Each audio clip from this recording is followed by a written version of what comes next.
राधानगरी तालुक्यातील कौलव घोटवडे या गावांशेजारील डोंगर परिसराला अचानक आग लागली। त्यामुळे परिसरातील ग्रामस्थांमध्ये भीतीचं वातावरण निर्माण झालं होतं।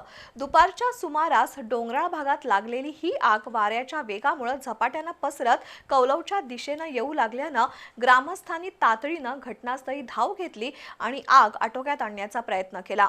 झाडाच्या फांद्या, पाणी आणि मिळेल ती साधनसामुग्री घेऊन 2 तासाच्या अथक प्रयत्नानंतर ही आग विझवण्यात आली। राधानगरी तालुक्यातील कौलव घोटवडे गावाशेजारील डोंगराला रविवारी दुपारच्या वेळेस आग लागली होती। ही आग वाऱ्याच्या वेगानं गावाच्या वस्तीच्या दिशेने येऊ लागली। त्यावर ग्रामस्थांनी झाडांच्या फांद्या, पाणी आणि उपलब्ध साधनसामुग्रीच्या मदतीनं अथक प्रयत्नांनी ही आग विझवली। यावेळी ग्रामपंचायत उपसरपंच सदस्य तसंच गावातील युवक वर्ग मोठ्या संख्येनं सहभागी झाला होता। सर्वांनी एकत्रितपणे प्रयत्न केल्यामुळे आग वस्तीपर्यंत पोहोचण्यापूर्वीच ती विझवण्यात यश आलं आणि पुढील अनर्थ टळला।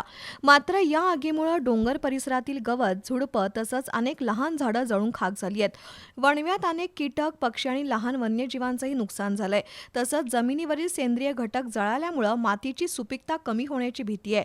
दरवर्षी उन्हाळ्यात अशा प्रकारचे वणवे लागतात। काही वेळा निष्काळजीपणा तर काही वेळा जाणून बुजून आग लावल्यामुळे अशा घटना घडतात। त्यामुळे नागरिकांनी जंगल परिसरात आग लावणं टाळावं, तसंच आग दिसल्यास तातडीनं ग्रामस्थ आणि संबंधित विभागाला माहिती देऊन आग विझवण्यास सहकार्य करावं, असं आवाहन ग्रामपंचायत प्रशासनानं केलंय।